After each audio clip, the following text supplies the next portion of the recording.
The following podcast is an older podcast from 2018. Please like and subscribe to hear future podcast episodes when they appear on YouTube. You can also hear the podcast by searching Sparkcast on any program that searches for podcasts, or go to geekaid.com. Welcome to the second episode of the Transformers podcast. I'm Shawn Murphy, and this is Thomas Burr. We will be describing the episode of Transformers, followed by a brief description of the 5th season and Generation 2, if there's anything worth mentioning. Talk about what we liked and didn't like about the series. Go over some stuff that was stupid about the series, including what Starscream did to save the Autobots every episode. Not stupid. And we end every episode with a character segment of one of the G1 characters, talking about the description on their original toy, as well as what their fate was after the Transformers movie. This episode is a review of the original Transformers Season 1, Episode 2. You can watch it to understand most of what we are talking about, but it is not necessary to enjoy the podcast. And our podcast is already off to a great start because during the recording of this, we referred to Skywarp as Thundercracker.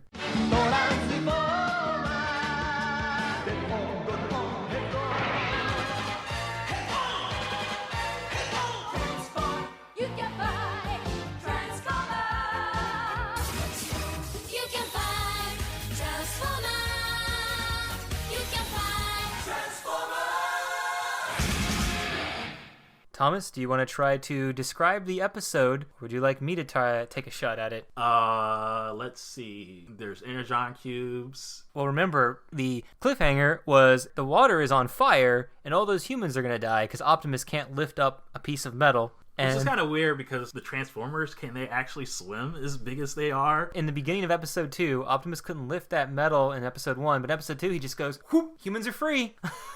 It's like how, you watch a show like Digimon, they'll be like, I'm out of energy at the cliffhanger, and then the beginning of the next episode, they just have full energy again, as if the last episode didn't happen. Friends are in trouble, I have to save my friends, now I'm stronger, Super Saiyan Level 2. They save them, and then we suddenly get Transformers from the perspective of a human. I've been waiting for this my whole life.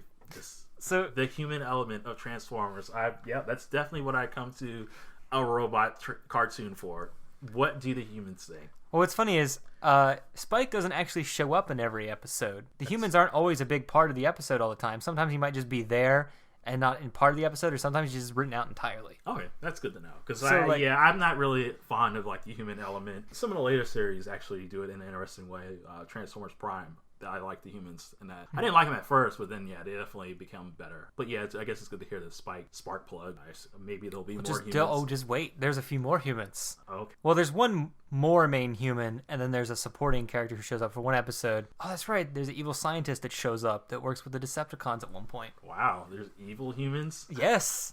That'll be interesting to look forward to. Yeah, I guess I should preface this. We're going to mention spoilers whenever we feel like it.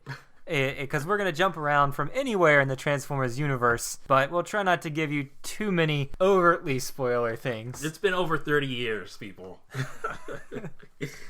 The first thing I should do is point out the summary of this episode. What was that? Let's see. They save the humans. Sparkplug and Spike say they'll teach them about humanity so that they can help work with them and all that stuff. And then all I remember is Megatron goes to steal the crystal mines of Burma. Then an explosion happens, and I guess there was some stuff in the middle where they just fought a lot. Wow, it's like I remember specific things, but now I can't remember what. The episodes, the first 3 episodes, are all over the place. It's just from plot point to plot point to plot point to plot point, like over and over again. Well, I mean, they were making progress. It wasn't like it was just you're losing track of what's happening. Mm-hmm. I mean, it was all making sense. Megatron's just going from site to site to site just to find energy sources that he can use to convert to energon. So I'm going to tell you about... actually, no, I can't tell you about it because my memory is hazy. So we're going to have Optimus Prime describe to you what happened last episode. Still working on that special school project? Yeah, it's taking a lot of time. Let's get to it then. Where was I? You told me about how Cybertron was almost out of energy. So the Autobots went into outer space looking for more. But the Decepticons attacked and caused you guys to crash land on Earth. Luckily, the ship's computers repaired us all, using Earth planes and cars as the blueprints. Thanks. But the Decepticons were still as evil as ever. That's right. And they were determined to plunder the Earth for its energy, no matter what the cost to human life.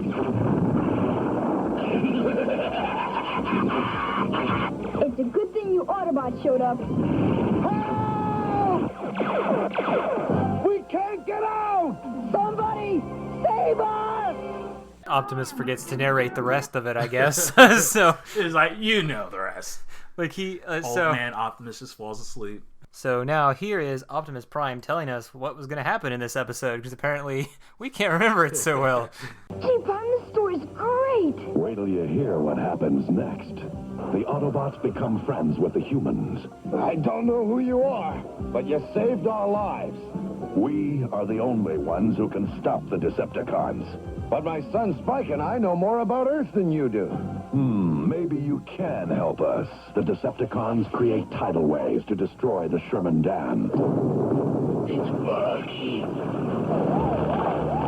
The river's rising! And we track the Decepticons to the mines of Burma. I will build the ultimate weapon to defeat the Autobots, to control the planet, to conquer the universe!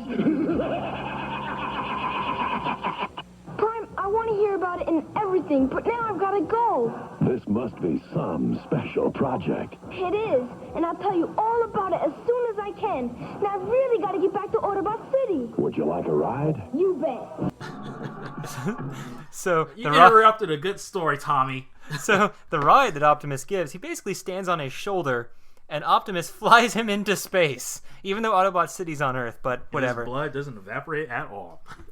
And Autobot City is the thing from the movie. And so I just think it's funny that Tommy apparently lives in Autobot City, and I guess there's a lot of humans there, like just going to school, and they have hospitals, and I guess they live with the Transformers. Who knows? That's what I'm getting from this. That's the continuity I'm generating listening to this hopefully episode. that happened, and they were able to educate more humans about aliens, so that their first instinct isn't just to attack them upon sight.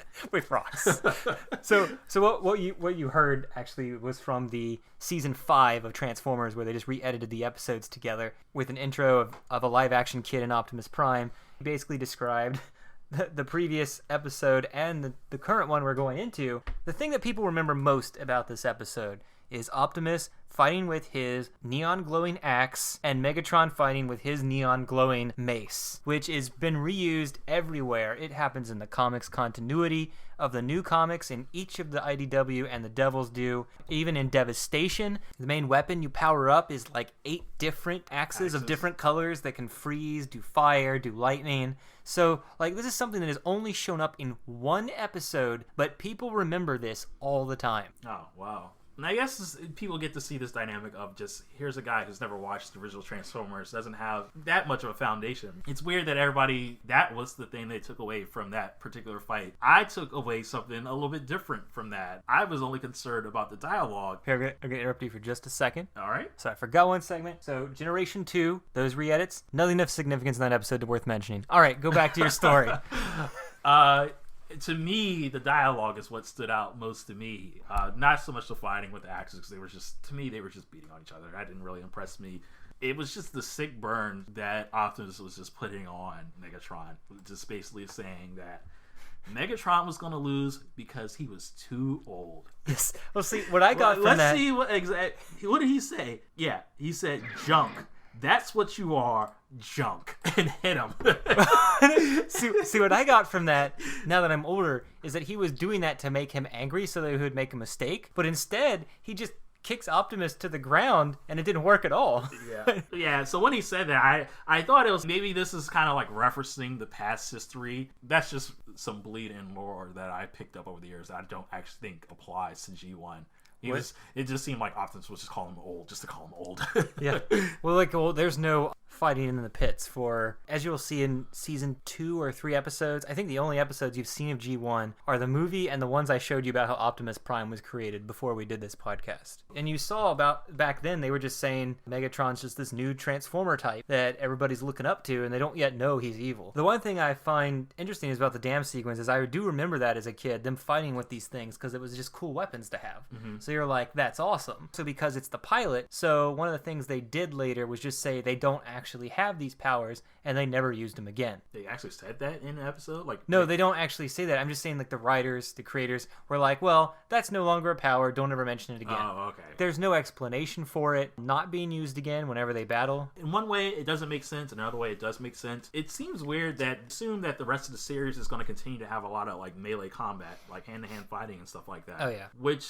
okay, why would you take away their weapons if they're going to just be doing a lot of fighting like that? And why not keep those around? It probably takes more to animate. On top of that, why do Megatron and Optimus? Why don't all the other Transformers have some kind of like energy weapon or anything like that? So yeah, I guess it doesn't. It makes sense that it's gone. One thing I liked about the entrance was you got to see all the Transformers use their various powers to put out the fire and stuff like that. When I watched it, I was like, okay, oh, that's cool. That's an effective way of showing what each Transformer's power is without being so blatant. Because later in the episode, Ironhide's like, I'm going to chase Thundercracker down. And I feel like that scene is only there to show you that Thundercracker can teleport. And that's the only reason that scene exists. Okay, yeah. Like, it didn't seem like it was integral to the plot at all. It's like we have a minute to fill, let's write something, and then that scene happens. Okay, so, alright, so there was a lot going on with that scene that was hard for me to kind of wrap my head around. Because one, I didn't know that there were any Transformers that could actually teleport. But I guess that Thundercracker is a Transformer that's basically his gimmick. But watching that scene, did it seem kind of odd? Ironhide's going after him, they're chasing him. Who was the other Autobot that was with them that was like trying to cool him off and tell him to stop chasing? I can't remember, but I originally thought what was going to happen is the other Autobot that followed with him was going to get blown up or shot down, and then like Optimus would chastise him for it. But instead, Optimus is just like, I love everyone and I care about it, so like I'm gonna make sure you're okay. Like I know that's referencing episode 3, but I just had to mention that when you mentioned the powers. Yeah, because... so I guess it was Blue Streak that was actually like flying with them. It all just seemed kind of weird, just that whole sequence. But yeah, I guess we'll drop that for now. One thing I think is funny is I have to play this because it's just so hilarious in retrospect to hear. Autobots to the air! That's the iconic line. What's so funny? Autobots to the air. Because later, of course, the Autobots will not be able to fly at all. Yeah, that was another thing that was... yeah, the Autobots can't fly. Why can some of the Autobots fly, though? Well, remember, this is the pilot. So what happened is there was a 3-episode pilot, and the first 3 episodes were aired one every day. And then it started, I think, weekly after that, so they could air them in a weekend. I can't remember how the format was. But yeah, so that's basically a pilot, and then the series is picked up and worked off from that. And from the pilot, this was a really rushed pilot, as you can see with animation errors all over the place. There's at one point like 7 reflectors like flying through the air with Megatron. And I'm like, do you really need 6 cameras on your team? Yeah, found him on the back of the ship. I was like, oh, I'll tag along.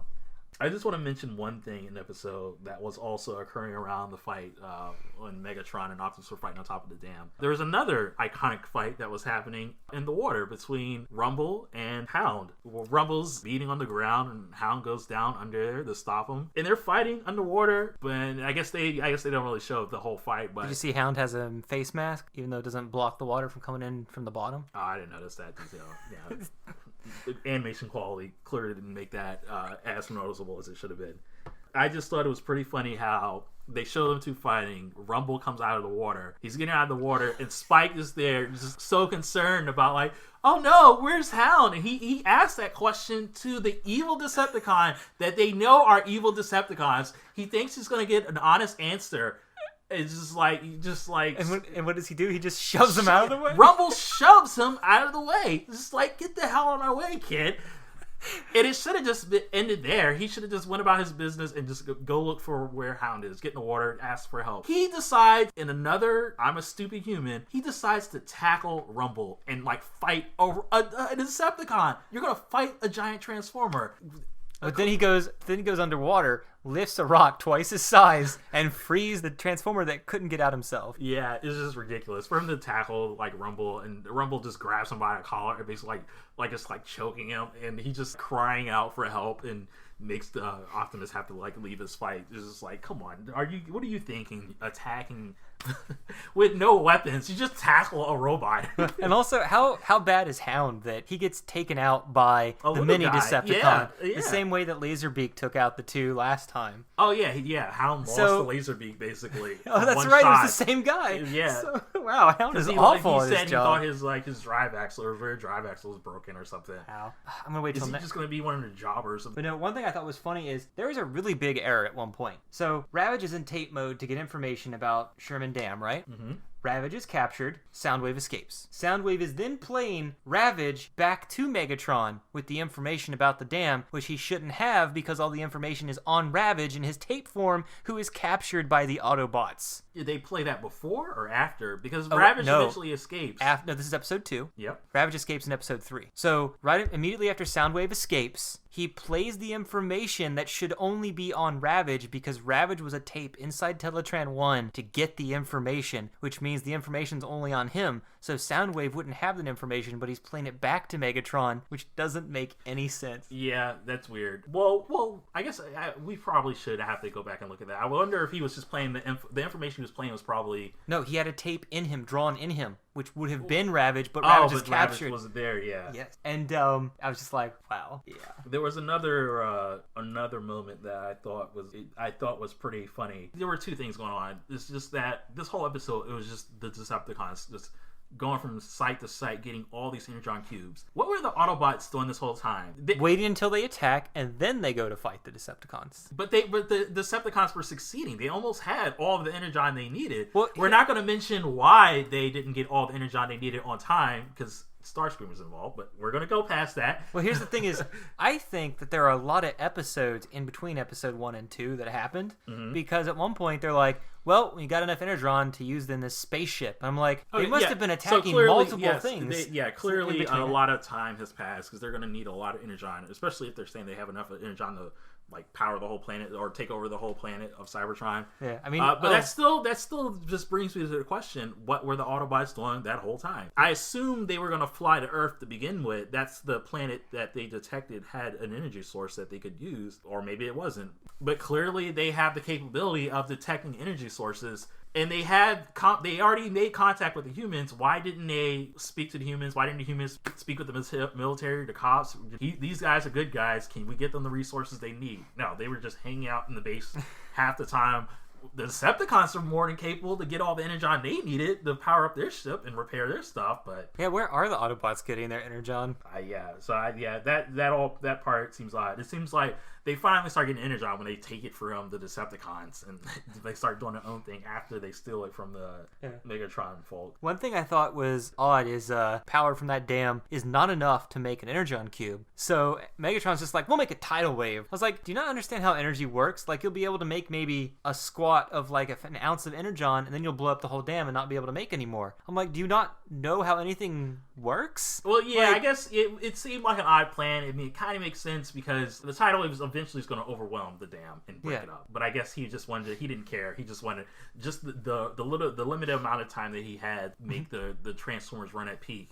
He was just going to use that and just like whatever. What do you think their solution to the dam is? Just to shoot holes in the earth so the water keeps flowing in, and then like saving all the Earth people's homes? They're like, yeah, neighbor, good job, because we don't know you're a Transformer. Yeah. That was kind of funny. Just the whole, that's just, old cartoons. Like the hole was probably like 3 feet deep. They stopped that 30-foot towering wave. Oh, they created multiple holes, remember? So, but it was still pretty big by the time they got to those people's houses, and they were just sitting on top of their house. It was like, you guys weren't going to survive sitting on top of your house regardless. You're lucky that these aliens showed up out of nowhere, because that wave is going to take out the house completely.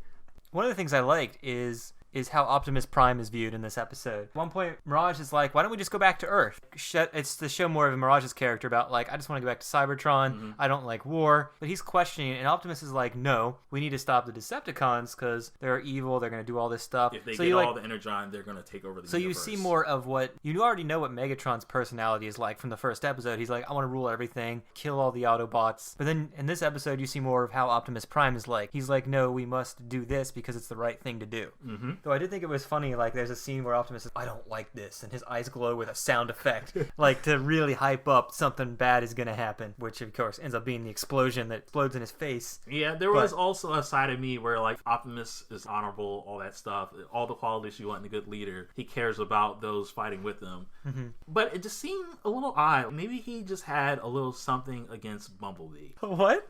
So towards the end of the episode, I think it was Will Jack or Jazz, gives Bumblebee and Sparkplug the bomb, the plant in the mine, because they're the smaller ones that go in there. Those two are going to be the ones that go plant the bomb and get out. But obviously, they get captured. They tag team the hell out of Bumblebee. One guy, he's holding his arms, and the other one's just going to town on his stomach, just give him haymakers to the stomach. What do you think about the old human father tries to bum rush Thundercracker? Yeah, he just throws him against the wall. He's done immediately. Humans, they're so dumb.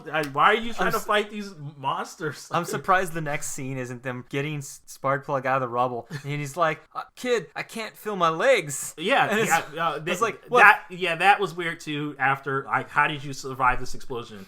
But nobody asked the question, because of the point I'm getting ready to make is that obviously, Optimus thinks something's gone wrong. He goes in. Well, he doesn't go in. He was just going to handle it. He goes to the front of the entrance to the mine, and he sends in Roller, his little moon rover thing. He sends that in, and the bomb goes off. So now there's Sparkplug, there's Bumblebee, and there's this robot that I'm not even sure can speak. It's just a remote-controlled robot. Well, here's the thing is, Roller can't speak, but Optimus has such pain in his voice from that he thinks Roller's dead. He's like, Roller! He doesn't call out Sparkplug. He doesn't call out Bumblebee. He calls out for this Roller. Well, that's what makes me think that Roller is like Ravage and Laserbeak, and that they're smaller living Transformers, but they just don't have the ability to talk and things like that. I'm thinking that that's Roller is similar to them. Okay, but so why can so fine. He can show affection for Roller, but why not for Bumblebee? Bumblebee's been fighting for you too, and to make it clear that there's something going on between them two is that at the beginning of the next episode, all the Autobots go run to check on Optimus. Nobody's asking about Bumblebee. Nobody's concerned about the explosion that just happened. Spike is there. They don't show him. I assume he's upset that his father presumably died, because he's a human who, one, he had to survive the explosion of the bomb, then the cave-in on top of that. These guys are probably hurt and dead. Nobody's asking about them. He was just inside Bumblebee when it happened, perfectly safe. He wasn't. In the rubble, they both were sitting by themselves, and they survived. You know what? They hid in a minewcart. You know what? Nobody asked about them. All the Autobots just standing around. They wanted to see, oh no, Optimus can't transform. This is the problem. Not if our friends died in the cave. Right, back to episode 2. But yeah. So what I thought was funny is, what did you think about learning that some of the Autobots aren't actually warriors? There's Huffer, Gears, and Brawn. They're actually not made to be warriors. They're forced to fight because they're here on Earth with everyone else. Whereas Decepticons, they're all warriors. Yeah, so that's I learned a little bit of that from just, people talking about the comics and all that, and just how I'm pretty sure that Optimus in the comic, he wasn't a warrior to start out with as well. But yeah, I still think that's kind of cool, interesting. It makes sense why they generally get beat up by the Decepticons a lot. And yeah, you would think that Decepticons would have the edge. You think they would have more of an edge. This shouldn't be a hard thing to deal with, but I guess Optimus, being the one carrying everybody, he's hard to overcome. You want to transition into... Hey, boys, we're gonna be movie stars! You could technically say main characters are Spike and Huffer, but not really. It's just because they have a little bit more scenes. For stupid moments, we have Starscream, International Cybertronian Slingshot Champion. Don't tell me what to do. I'm not like the others. I do what I want when I want. Optimus is hanging on a cliff for dear life, and Megatron is stepping on his fingers, getting ready to pull off the killing blow, when who but Starscream blows up something that causes Megatron to tumble back and Optimus to get on his footing and fight once again. And that's not all. Starscream does 2 things this episode. He uses a gun that depletes Energon, so they have to go on 2 raids instead of 1 to power their ship. You weren't supposed to mention that. We were supposed to overlook that mistake. So that makes them have to stay on the planet even longer. You're gonna like what I have to say, though. Starscream had a point. He said that they hadn't tested the energy at all. Now, they're on an alien world that they've converted the alien world's energy into Energon, and Megatron never thought to test it to see if it was explosive or inert or half as powerful. Technically, Starscream was right about that, but he should have used something... Because he is a scientist. But technically, he shouldn't have used the most power-absorbing gun. He could have used something smaller like an alarm clock. It's much more cooler to blow up mountaintops, okay? If you're going to test it right. So technically, even though he had a good idea, he prevented them from leaving to Cybertron 1 raid early. That again, I'm still in love with the scenes of the Starscream just mouthing off the Megatron as usual. Yeah. Well, the thing I thought was kind of stupid is Spike thinks the Autobots might be from the future. Oh, really? Yeah, at one point in his journal, he's like, I think they're from the future. It's like, do you think that they're from the future of Earth? Like, I'm a little confused as to what you're thinking. Like, we built robots and they became sentient, and now they came back to the future. Back to episode 1, Soundwave breaks into the Autobot base to get information from Teletron 1 to search for more energy sources. Well, if the computer was so useful, why did you leave the Ark in the first place and just leave the not dead Autobots all over the place? Why don't you just clean up all the bodies, take it over for yourself?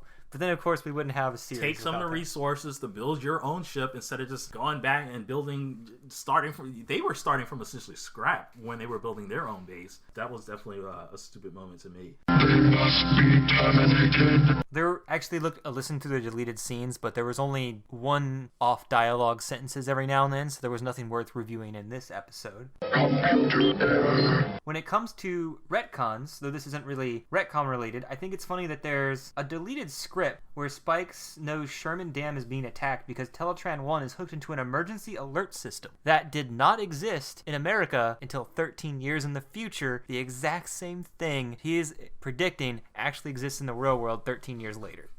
I thought that was really hilarious trivia to learn. And yet we still don't have, Daniel's cool hoverboard from the movie in any way. I would have liked to have that be predicted from the Transformers.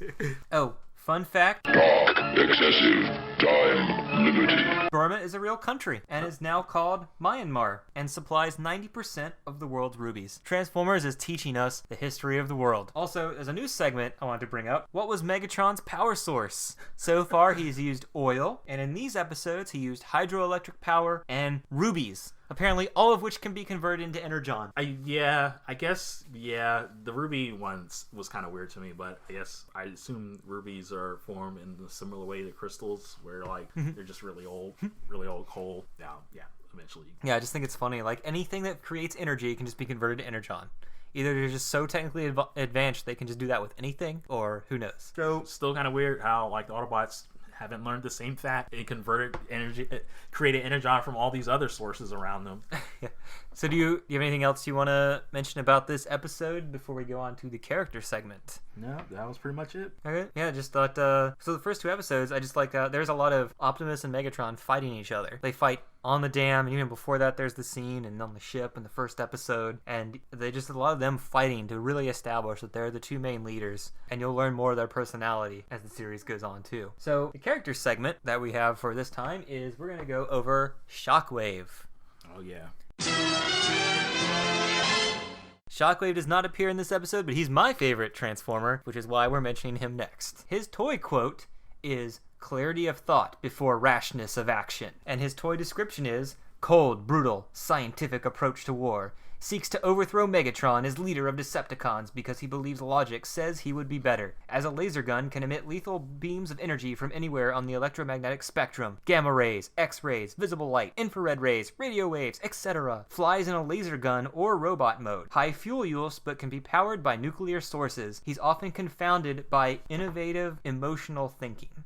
I just think his description is he's going to overthrow Megatron, just like Starscream, right? I didn't think that there were any other Decepticons that basically had those very same ambitions. Well, I definitely never got that vibe from Shockwave. I always thought that Shockwave was definitely just as capable as Megatron, that he could be a leader, that he's just as powerful as Megatron. Well, here's the thing is, Shockwave is one of the few characters who his personality in the Marvel Comics and the cartoon are completely different. Mm-hmm. It becomes from them not being able to establish the Bible and communicate effectively as to how the character was going to be. When I told you I had this first comics growing up. In the comic I read, Megatron and Optimus are fighting and it looks like the battle's going south for the Autobots when Shockwave just shows up out of nowhere, defeats everybody with a blast, and takes over as leader of the Decepticons next episode. And I'm like, holy, who is this guy? Yeah. And he just, in the next episode, he's just commanding leadership, and it takes Megatron 2 issues, I think, to team up with Ratchet to overthrow him.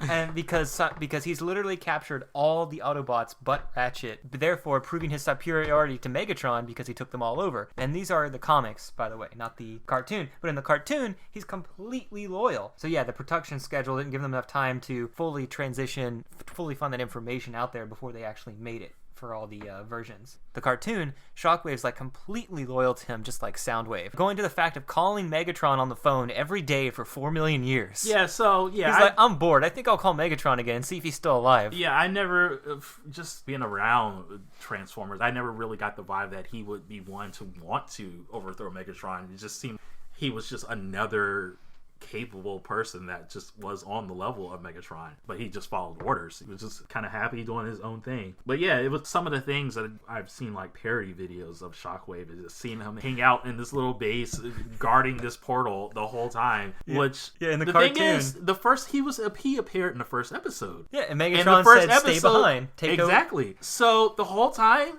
No, make this clear. The whole time actually was 4 million years. Yes. Shockwave hasn't heard from these guys in 4 million years. This whole time, he was maybe, and after 1 million years, he shuts himself down.